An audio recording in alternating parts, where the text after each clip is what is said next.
What is up, ladies and gentlemen? It's your boy Goblin, and today I'm coming in with part 3 of my banned from Walmart story. I hope you guys do enjoy this video. Drop a like if you guys do enjoy, and without getting any further into this video, I want to mention something real quick. I know that this is not BO3 gameplay. This is some MW2 PC gameplay, which is probably pretty unusual for you guys to see, but I'm currently going through the process of getting a bunch of renovations done on my house, and I don't have internet right now, and I also don't really have, a way to play PS4. I'm not able to play my games right now. I'm not even able to use my computer while you guys are hearing this. So all of the uploads for the next few days are pre-recorded and pre-uploaded. So, I'm not really making these the day they come out like I typically do my videos. So just wanted to mention that real quick. Hope you guys enjoy. The next couple days are definitely going to be some different gameplays. Gonna shake it up a little bit. Still gonna be Call of Duty, but not necessarily BO3 and not necessarily console. So hope you guys enjoy, and let's dive into it. So where I left off last time, now if you guys haven't watched the first two parts of the story, you really need to, because this is not gonna make any sense because I'm not even at Walmart anymore. But basically I left off in the last video right after I had been released, and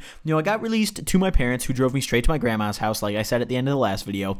And I got to my grandma's house, and she lives in this little one-story place, and she had just moved, and she lives there with her boyfriend, not her husband. My grandpa passed away, and she's like dating someone else. I don't know, it's an interesting situation, but either way, I was over there, and they gave me my own little guest room, and, I wasn't supposed to leave the house for the weekend because the police were supposed to come that night. It was probably going to be a probation officer. They didn't really specify very much to me or my parents, but a probation officer or just a regular cop was supposed to come by that night and put an ankle bracelet on me because I was supposed to be on house arrest for the weekend until my court date that Monday morning at 9. But I ended up sitting there waiting for the guy to come, and he never showed up, and it was getting really late, and I was like, okay, it's like 11 p.m. I don't think this guy's coming, and honestly, I was pretty worried because going to juvie was pretty realistic at this point, and I was scared. I'm not gonna lie, I was not looking forward to it. I was scared, I was worried. I was like, fuck this shit. I'm packing my stuff and getting out. So, of course, me being Goblin, I had to break the rules. I had to get out of here. So, supposedly, I had to stay in the house or they were going to take me straight to juvie. Did I listen? No. I popped the screen off my window because this house, like I said, was all one story. And my room, they gave me this guest room that was in the very front of the house, connected to no other rooms. Like, they gave me, if you were a kid hoping for a room that you could sneak out of, this was the perfect one. And the screen was super easy to take off because when I've snuck out before, I've never had to climb out a window because I live in a condo. My house is on the second story. I'm not climbing out that shit. I'm walking out the front door. So, it was new for me, and I didn't really know how screens came off windows. So I took it off, and I was like, oh, wow, that was actually a lot easier than I expected. So took the screen off, just put it down, and slid open the window really, really quietly. And I packed a few things in a duffel bag. I took essentials. I made sure that I honestly didn't plan on coming back. So I made sure that I had all my shit. I put toilet paper in there. I put deodorant, cologne. Actually, no, I think I left the cologne because I needed space, and I was like, fuck it, deodorant's essential. Cologne, fuck that. I brought bottles of water. I got like some granola bars that were like in the nightstand. God knows how old they were, but whatever. I was going to go get some food anyway, so I didn't really care. Brought whatever cash I had left,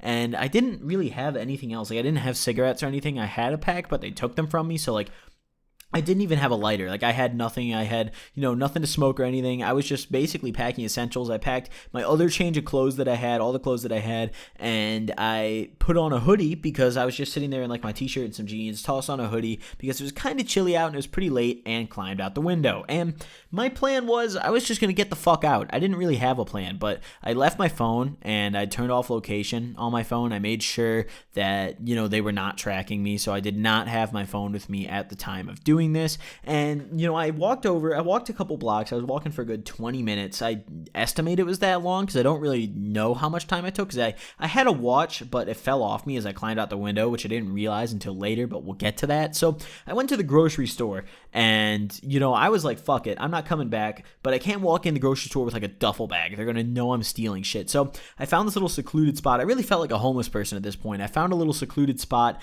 put my duffel bag onto like a bench around the corner, and walked in. It was pretty late, so they were just about to close. They closed at like 11:30 or 12, I'm pretty sure, and it was like maybe 5 minutes away from closing. So I went in there really fast, and I wanted to find some liquor. I wanted to at least be drunk while I was doing this. So I found the cheapest, smallest little bottle of vodka I could, the plastic little Jewel Osco brand vodka. If you guys know what Jewel Osco is, it's a local grocery store. I don't know how many I don't know how many things they have across the country, but it's a US-based grocery store, and a lot of people don't know what it is. But either way, I grabbed a little bottle of vodka, and I went to the cold medicine aisle, and I grabbed 2 bottles of Delsim and a thing of Triple C's, because I was like, fuck it, I'm a robo-trip too while I'm at it. Whatever, let's have some fun here. So grabbed all those, put them down my pockets, and put them in various places. I had a belt on, I was wearing my pants, so I took the bottle of vodka and I stuffed it like in my crotch, and I tightened my belt one thing to make sure that it like held it up so it wouldn't slide down my leg or anything or fall. And I just took the bottles of Delsim and the box of Triple C's and just put them in my pockets. I had pretty deep pockets, so it wasn't really too much of a concern for me. And I went to the checkout, paid for like a can of Monster and like a chocolate bar or some shit. I was like, fuck it, I have like $15 on me right now, so I'll just use that. And I didn't bring my debit card either. I didn't bring any of that. All I had on me at this moment was ID and cash. I didn't bring anything else. So, I paid for that, checked out, and didn't get caught. I walked right on out. I was kind of worried because his manager was like by the exit, and like I didn't know if she was just posted there waiting for me, if she was just cleaning up, but I guess she was just cleaning up. So I walked out, went out to the bag, went around the corner even more, made sure that I was completely out of sight of everyone, and took the bottle out of my crotch, tossed it in the bag, took the medicines out of my bag, or out of my pockets, tossed them in the bag. And at this point, I didn't really know what to do because I went to the McDonald's that was like right next to this place.